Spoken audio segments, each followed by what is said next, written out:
Okay, leo naenda kuelezea huu hapa mzigo ambao unakwenda kwa jina la Daylo. Mimi naitwa Puge MC, man himself. Tunze tukaucheke huu hapa mzigo. Au sio mwanangu? Mzigo unaanzia ndani ya barabara. Tunaona gari ya blue ikiwa inakimbia kupita maelezo, yani inakimbizwa sana, ikiwa inakimbizwa na helikopta ya kijeshi. Wakati huu hapa helikopta hii ya kijeshi inawakimbiza sana. Ndani ya gari tunagundua kuna dokta mmoja anakwenda kwa jina la Dr. Morgan. Nyuma ya gari alikuwa na dogo janja anakwenda kwa jina la Daylo. Wakati huu hapa wanakimbizwa sana na hili jeshi linalokwenda kwa jina la Tascom. Ni jeshi la siri kutoka serikalini huko. Hizo hapo Dr. Morgan akafanikiwa kujificha katikati ya miti na helikopta haikumuona kabisa. Akaamua kutumia nafasi hii kumshusha dogo janja Dylan. Na yeye akaendelea na safari na kujileta katikati ya barabara ya wazi. Kwa akakimbia sana kuipoteza hii helikopta ili mradi tu isije kumkuta dogo janja. Kisha akakimbia sana akajitupa kwenye mto mshikaji. Gari iliharibika kupita maelezo kiasi kwamba hata helikopta na wanajeshi waliokuwa kwenye helikopta hawakuweza kuamini kwamba huenda watu hao wakawa salama. Kipindi wanaendelea na uchunguzi huu, tunagundua upande wa pili huko dogo janja Daylo amefanikiwa kukutana na hao wazee wawili, mtu na mke wake. Mara baada ya kumkuta hapa, wakambeba moja kwa moja na kumpeleka mpaka mjini huko eneo la wazi na kumfikisha moja kwa moja serikalini. Katikati ya serikali huko akafanikiwa kuchukuliwa dogo janja Daylo na kupelekwa moja kwa moja kwenye kituo cha watoto yatima. Akapiga maji katika hicho kituo cha watoto mpaka mwisho wa siku akapelekwa kwa ajili ya kufanyia uchunguzi wa kiafya. Je, mzima wa afya, akafanya uchunguzi wa afya, akili, macho, nini. Mwisho wa siku akagundua kwamba huyu dogo janja ana akili kupita maelezo. Walipanga 1000 ambazo zilikuwa zimepangwa randomly, lakini mwisho wa siku dogo aliweza kuzitaja kama zilivyo bila kuziangalia mara mbili tena. Wakabaki wanashangaa, dogo ana uwezo wa kutaja hata herufi A mpaka Z na Z mpaka A, mwanzo mwisho mwisho mwanzo. Huyu dogo ni noma kupita maelezo, au katikati mwanzo katikati mwisho. Hapo nagundua kwamba dogo ana uwezo wa akili mkubwa kupita maelezo. Kwa umri wake na akili alizonazo na namna ambavyo ana uwezo wa kukalidi ni noma sana. Kwenye hichi kituo cha watoto, mwamba mmoja anayeshughulikia hichi kituo akapokea majibu ya huyu dogo janja na namna gani yuko fresh, lakini wakamwambia kwamba huenda anaumwa ugonjwa kidogo unacheza na kumbukumbu zake, kiasi kwamba anashindwa kuyakumbuka hata wazazi wake na anashindwa kueleza wazazi wake ni wakina nani. Lakini kwa sababu ameshindwa kukumbuka wazazi wake, acha abaki ndani ya hichi kituo. Endapo huyu dogo janja akihitaji akumbuke na apate kujua wazazi wake, wanatakiwa kumkabidhi kwa mama yoyote yule ambaye atakuwa tayari kumlea huyu dogo janja, kisha atakumbuka mara baada ya kuhisi ya kwamba analelewa na wazazi ambao sio wa kwake. Lakini wanapambana hayo yote wakiendelea kutafuta ni nani mzazi wa huyu dogo janja Daylo. Wanashindwa kuelewa ya kwamba huyu dogo janja Daylo sio binadamu wa kawaida. Huyu dogo janja ni roboti na jina lake Daylo linasimama kama kifupi tu,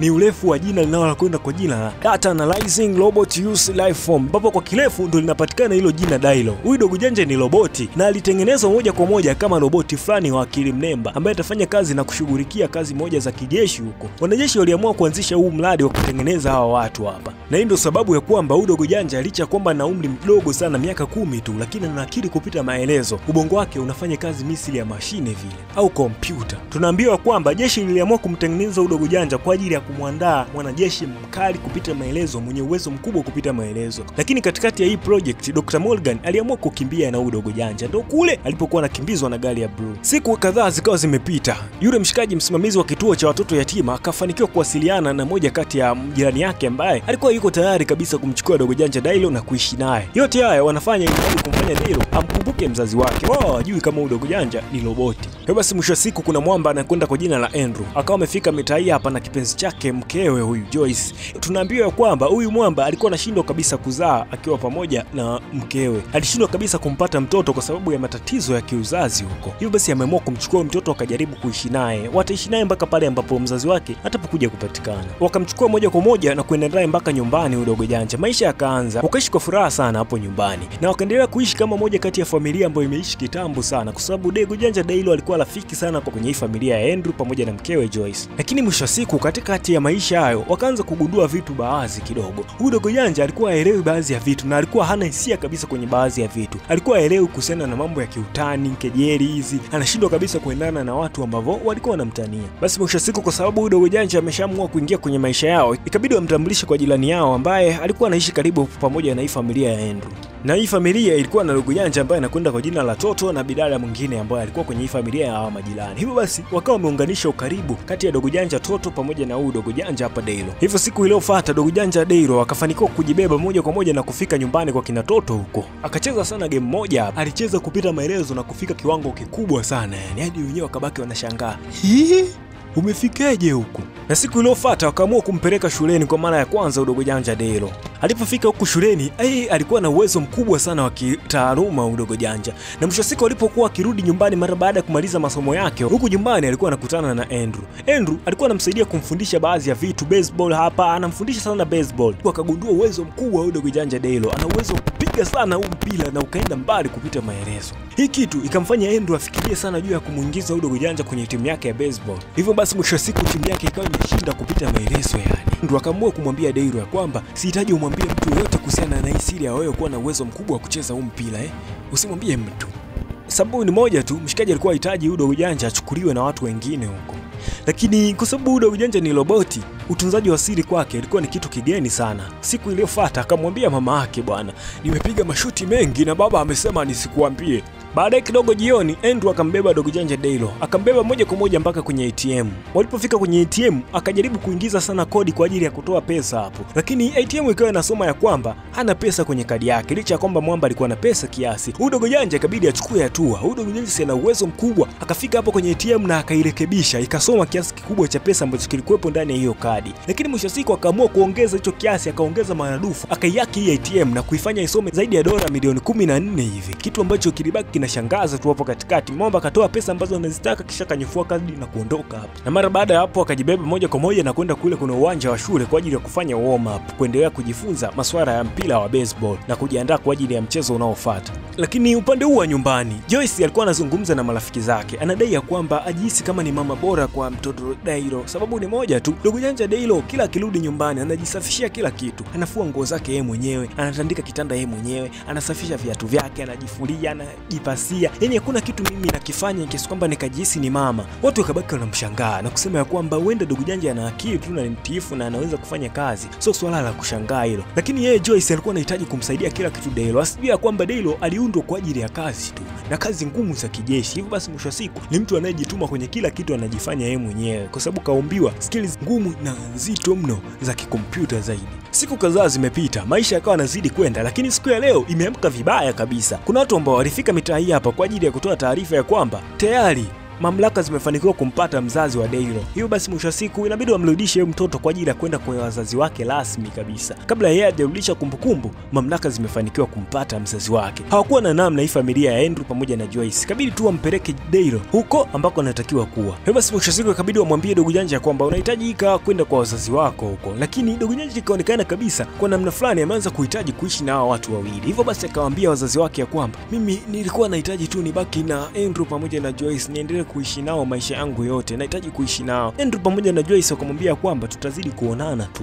Kwa sasa inatakiwa kuenda kwa wazazi wako wa ukweli na sio sisi. Huenda familia yako ikawa imekumisi sana kwa sababu imekutafuta kwa muda mrefu mpaka sasa. Na muda huo huo familia yake ikawa imefika kweli. Ni mwamba huyo hapa anakwenda kwa jina la Geoffrey. Akawa amemchukua dogo janja Daylo. Daylo akawa anaendelea kujifikiria kichwani mwake akidai ya kwamba huenda kuna siku ambayo atajibeba kwa ajili ya kuja kuwasalimia pamoja na kuaga marafiki zake wakina Toto. Safari ikaanza moja kwa moja, wakambeba dogo janja Daylo na kumfikisha moja kwa moja mpaka airport huko. Wakachukua ndege binafsi moja kwa moja kwa ajili ya kusafiri na kurudi naye mpaka nyumbani huko. Na mwisho siku tunagundua ya kwamba Alan pamoja na Geoffrey ambapo inasemekana ni wazazi wa kweli wa Daylo, sio wazazi wake wa kweli, lakini ni wanasayansi kutoka kwenye ile Tascom na walikuwa kwenye ile shughuli ya kumtengeneza huyo dogo janja Daylo. Hivyo basi dogo janja Daylo amerudi tena kwenye mikono rasmi ya watu wa jeshi la siri la Tascom. Wakiwa ndani ya ndege kipindi safari inaendelea, Daylo yeye alikuwa anacheza huku mbele kwa pilot, kwa anaendelea kupiga story, anaangalia marubani wanarushaje ndege. Mwisho siku akambeba moja kwa moja dogo janja Daylo na kufika naye mpaka kwenye mjengo wa majaribio huko ambako walitumia kumtengeneza huyo dogo janja. Mara baada ya kumfikisha hapa, hatua ya kwanza ni kurestore ubongo wake, kumsafisha kila kitu kilichopo kwenye kumbukumbu zake, wakaangalia nini ambacho anakikumbuka. Kisha mwisho siku tunagundua ya kwamba huyo dogo janja kuna vitu vingi ambavyo vipo kwenye ubongo wake. Anajua ya kwamba kuna uwezekano mkubwa wa kutoa sadaka kitu kimoja kwa ajili ya kupata vitu vingine, au kuna uwezekano mkubwa wa kutoa sadaka kitu chochote unachokipenda kwa ajili ya kupata unachokipenda zaidi. Yote haya hapa yalikuwa moyoni mwa huyo dogo janja na yalikuwa kwenye akili za huyo dogo janja Daylo. Dogo janja alikuwa na hisia kabisa na akawa anafahamu kabisa kulikuwa kuna utamu mkubwa zaidi wa ice cream iliyotengenezwa kwa vanilla kuliko ice cream iliyotengenezwa kwa chocolate.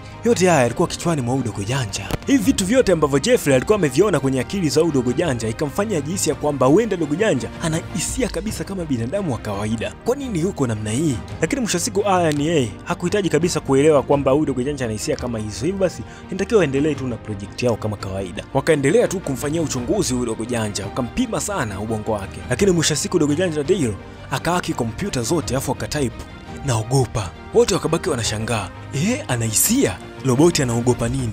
Kwa nini aogope? Imekuwaje ana hisia? Kisha mwisho siku tunatupa upande huu wa pili. Dr. Jeffrey amefika moja kwa moja kwenye kamati ya wanajeshi huko. Amekuja kuleta ripoti mpya. Walichokifanya na uchunguzi waliofanya na wapi ambapo project yao ya kumtengeneza Daylo kuwa mwanajeshi hatari ilipofikia. Akamwambia kwamba Dogo Janja ana hisia kabisa. Tumepata ujumbe ya kwamba anaogopa. Mkuu wa majeshi akasema ya kwamba kama anaogopa hafai kabisa katika project yetu. Haiwezekani tukatengeneza mtu anayeogopa. Basi project ishaharibika, inatakiwa tumharibu kabisa kwa ajili ya kumtengeneza mtu mwingine. Akashangaa sana Jeffrey, kwa nini unataka kumharibu tena? Wajari wametumia gharama kiasi gani? Mkuu wa majeshi akakazia kwamba roboti kama huyo mwenye hisia hana kazi kwenye jeshi letu. Inatakiwa mumalize huyo Dogo Janja kwa sababu hana kazi yoyote kwenye jeshi, na inatakiwa kuhakikisha kwamba tunatengeneza roboti nyingine kwa sababu ni jina la project, na huyo roboti mpya ataitwa Daylo vile vile, lakini asiwe na hisia kama huyo roboti. Akiwa katika hisia kali, huyo mwamba ameanza kumuonea huruma huyo roboti, akajibeba moja kwa moja na kumfikishia hizo taarifa huyo Dogo Janja Daylo. Hiyo basi mwisho siku akamwambia Daylo kwamba inatakiwa tukusambaratishe wewe. Daylo yeye akaitumia nafasi kumwambia huyo mzee kwamba anahitaji basi kwenda kutoa salamu za mwisho, au waruhusiwe wale wazazi wake walioamua kumchukua Andrew pamoja na mke wake Joyce waje kumsalimia hapa kwenye hizi siku za mwisho kabla hajamharibu. Ukweli ni kwamba Dr. Jeffrey akakubali kabisa wale watu waje kumsalimia kwenye hizi siku za mwisho. Mara baada ya muda fulani, Toto pamoja na yule mwamba Andrew na mkewe Joyce walijibeba moja kwa moja kwa ajili ya kumsalimia huyu Dogo Janja hapa. Wakafika ndani ya hichi kituo cha Tascom. Dr. Jeffrey akawakaribisha sana hapa ndani ya mjengo. Kisha akawaambia ukweli, yule Dogo Janja sio binadamu wa kawaida, yule ni roboti. Ilikuwa ngumu kwa mwamba Andrew kuamini hichi kitu, lakini mwisho siku akawaonesha kila sehemu ambayo imeprintiwa Daylo, na akaonesha document nyingi zinazoonyesha kwamba hii ni project, kazi mradi iliyokuwa kwa ajili ya kumtengeneza roboti atayetumika kwenye kazi za kijeshi huko. Ikabidi waamini tu. Basi bwana. Hiyo basi mwisho siku akawafikisha mpaka alipo Daylo, na moja kwa moja akaanza kusalimiana nao hapa, akakumbatiana sana, wakalia hisia kali hapo katikati, kitu ambacho kilimgusa sana Dr. Jeffrey. Akabaki anashangaa hapa na akaona kwamba kuna haja kubwa kumtoa Dogo Janja asiharibiwe na kuuawa kwa kabisa, kwa sababu kuna watu ambao hisia zake na hisia zao zinatembea pamoja na Dogo Janja, tukao tumeumiza wengi. Hiyo basi kichwani mwa Dr. Jeffrey kwa sasa ni kumtorosha Dogo Janja Daylo na kumtoa ndani ya hichi kituo hapa. Lakini mwisho wa siku Dr. Aran alijua nini ambacho anahitaji kukifanya huyu Dr. Jeffrey. Hiyo basi akatoa taarifa kwenye jeshi haraka sana, na jeshi likawa limezunguka ndani ya mjengo, na kisha likaja likatoa oda nzito asije akaondolewa Daylo hapa, amalizwe na kuuawa sasa hivi. Na ili kuhakikisha kwamba Daylo anamalizwa na kuharibiwa kabisa, wakaamua hii kazi kutompa Dr. Jeffrey, wakampatia Dr. Aran yeye mwenyewe. Wewe ndio utatakiwa kummaliza kabisa, tumepatana. Dr. Aran akalizia kabisa na kusema ya kwamba ataisimamia hiyo hali ya kumwalimaliza na kumharibu kabisa yule roboti Daylo mapema mno. Dr. Jeffrey kabaki na hasira tu, akaondoka hapo akiwa na hasira nzito yani. Hiyo basi kazi ikaanza kufanyika hapo, na mwisho siku akawa yuko terminated tayari. Dogo Janja Daylo, roboti Daylo kashaharibiwa. Basi mwisho siku dakika hizo hapo akaja kwa ajili ya kuchunguza ni kweli kaharibiwa. Alipokuja kugusagusa kompyuta hapa, mkuu wa majeshi akagundua bado Dogo Janja anaishi. Ndio ndipo tunakuja kupewa taarifa ya kwamba Dr. Jeffrey aliamua kumbeba yule Dogo Janja Daylo na kumuondoa ndani ya hapa mjengo. Alifanikiwa kumtoa bila ya mtu mwingine kufahamu kabisa. Bado anaishi. Okay, tunaweza tukampata. Inabidi tumtafute wapi ambapo yupo na wapi ambapo yeye kaelekea. Msaka ukaanza hapo katikati. Wakiwa road huko, wakashangaa Dr. Jeffrey pamoja na Dogo Janja kuna gari nyingi zinakuja zinawakimbiza huko nyuma. Ikabidi mwisho wa siku hapa Dr. Jeffrey ampe yule roboti uskani. Dogo Janja kafanikiwa kuwapiga chenga nzito ama polisi waliokuwa wanakuja na gari zao huko nyuma. Ana uwezo mkubwa kuliko uwezo kabisa wa kawaida wa kibinadamu. Wakafanikiwa kuendesha sana gari mpaka ilipofika jioni, wakaja kutua kwenye hoteli fulani loko hivi. Walipotua hapa wakamaliza usiku wao kwa kulala hapa. Wakabadilisha gari, kisha asubuhi kulipokucha wakaendelea na safari kama kawaida. Akilini mwa Dr. Jeffrey ni kumbeba huyu Dogo Janja hapa, kumpeleka mbali sana, sehemu ambayo hakuna mtu atajua kwamba yupo huko. Wakiwa huko barabarani, kila kitu kilikuwa kinaonekana kinaenda fresh tu, lakini hali ikabadilika mara baada ya kukutana na gari ya polisi. Polisi wa ukaguzi wakiwa ndani ya barabara hapa, wakasimamishwa na huyu polisi. Jeffrey akajaribu kujitetea hapa katikati, na mwisho siku akafanikiwa kumficha yule Dogo Janja na asionekane hapa. Akamwambia mimi nasafiri naelekea Mashapadi huko. Okay, hamna shida, unaweza ukaenda. Lakini kipindi mwamba anaondoka hapa, kwa mbali akaona gari, kipindi inaondoka kuna Dogo Janja amepita na kimbia amerudi kwenye gari kule. Nani huyo? Akajaribu sana kumsimamisha Dr. Jeffrey, hakuhitaji kusimama kwa sababu akajua nini ambacho amekifanya kimefahamika. Basi huyu mwamba ikabidi apige risasi moja nzito pufu. Alipomaliza kupiga hiyo risasi, ikawa imemkuta Dr. Jeffrey, lakini akajikaza sana, akaendesha sana gari yake mpaka ambapo aliona amechoka na damu nyingi zimemtoka. Ikabidi apaki pembeni kidogo, akashuka kwenye gari kwa ajili ya kujipoza kiasi. Aliposhuka, Dogo Janja Daylo alikuwa amemshika mikononi mwake. Lakini Lakini kipindi ameendelea kumshika hapa na kumwangalia anaendelea vipi, mwamba akakata moto hapo hapo akiwa mikononi mwa Daylo. Ni huzuni nzito. Mtu aliyekuwa anapambana kumuokoa kakata moto papo hapo. Daylo kabidi amchape busu la komwe na mwisho siku akamwambia alale mahali pema peponi. Na hichi kitu kilimuuma sana Daylo. Kwa mara ya kwanza duniani roboti akatoa machozi. Usiku huu Dogo Janja akaendesha sana gari yake akiwa mwenyewe hapa. Akajibeba moja kwa moja na kuendelea kukaribia kwenye kituo kimoja cha jeshi la taifa la Marekani. Mara baada ya kufika hapo akaingia humo ndani taratibu sana akapiga alamu za kutosha, kisha akahaki baadhi ya maeneo na kisha akaiba moja kati ya ndege kubwa ya kijeshi ilikuwa ndani ya hili hapa jeshi. Mtoto wa miaka 10 anaendesha ndege bora ya miaka yote ya kijeshi. Hii kitu ilishangaza wanajeshi wote wakiwa mbaki wameduaa hapa. Akiwa angani ikabidi wampe tu taarifa ya kwamba ukiiba hii ndege hautafika nayo popote, kuna uwezekano mkubwa ikalipuka. Umeona inavyohesabu? Dogo Janja akatazama, ukweli ni kwamba ilikuwa inahesabu dakika zilizosalia ndo dakika ambazo zitalipuka hiyo ndege. Mara baada ya kuambiwa hivyo vitu akafikiria kwa haraka sana Dogo Janja roboti. Akapata wazo, kwa sababu italipuka inabidi atumie nafasi kwa ajili ya kutengeneza kifo chake feki. Hiyo basi ndege kabla haijalipuka au zikisalia dakika chache yeye atajitupa, na mara baada ya kujitupa ndege kishalipuka wote watajua kwamba Dogo Janja tayari ilishakata moto. Akiwa ndani ya ndege huko akafanikiwa kumpigia rafiki yake Toto na kumwambia kwamba tukutane karibu na ile sehemu ya bichi ufukweni kule karibu na ile bahari, au sio? Toto akajifunga safari moja kwa moja na dada yake wakajibeba mpaka kule kwa ajili ya kukutana na rafiki yao. Basi mwisho wa siku Dogo Janja akaendelea kusubiri muda ufike, na muda ulipokaribia kuisha akajitupa pembeni na kuiacha ndege iharibike huko. Basi jeshi zima litaendelea kujua kwamba Dogo Janja Daylo kalipuka kwenye ile ndege, akajitupa na kwenda kuangukia moja kwa moja kwenye maji huko. Akazama mpaka chini. Wakati huu ndo moja kwa moja rafiki yake akawa anafika mitaa hii hapa akiwa pamoja na dada yake. Wakasubiri sana, hawakujua kwamba Dogo Janja tayari ishazama kitambo. Waliposubiri muda mrefu, mwili wa Dogo Janja ukaanza kuibuka hapa katikati. Basi mwisho siku ikabidi waende kumuokoa Dogo Janja, kumtoa pembeni. Wakamkimbiza sana mpaka hospitali huko. Walipomfikisha mpaka hospitali, walimkuta Dogo Janja ashazima. Daktari akamwambia kwamba ameshazima huyo, hawezi kuamka tena. Basi wakawa wamekata tamaa, lakini kwa upande wa Dogo Janja Toto alikuwa amini kwamba rafiki yake anaweza kufa. Hajafa bwana, mimi namhitaji rafiki yangu. Yule sio binadamu, kwa nini afe? Lakini wasichokijua ni kwamba huko hospitali kulikuwa pamoja na yule Dr. Island. Alikuwa mitaa hii hapa. Na mara baada ya kufikia umwili akaenda kuirestore ubongo wake na kumwamsha kabisa kwa kutumia mashine zake anazozijua yeye. Na mwisho wa siku Dogo Janja akawa ameamka na kurudi katika hali yake ya kawaida na kuendelea na maisha. Alishindwa kumbeba kumrudisha sehemu yoyote kwa sababu alijua tu watu wote, wanajeshi wote, jeshi lote ambao lilikuwa linashinikiza huyo Dogo Janja haribiwe na kuuawa tayari linafahamu kwamba Dogo Janja alishakata moto na kulipuka na ile ndege bora kupita maelezo ya kijeshi. Basi ikabidi amwachie na kumruhusu Dogo Janja aondoke mitaa hiyo hapo. Kipindi familia inaendelea na huzuni huko nyumbani, kashangaa kumuona Dogo Janja anakuja anakimbia kwa furaha kubwa kupita maelezo. Kamkimbilia mpaka rafiki yake kule. Kumbata zito, Toto pamoja na huyo Dogo Janja. Au Dogo Janja wawili wakiwa wanaendelea kufurahia na kutaniana hapa katikati. Na huu ndo nakumwisho mwa hapa mzigo ambao ulikuwa unakwenda kwa jina la Daylo. Mimi naitwa Puge MC Man himself, man from the series. Simama na mimi hapa Bonge Story kila wakati nikuletee mizigo mzito kupita maelezo.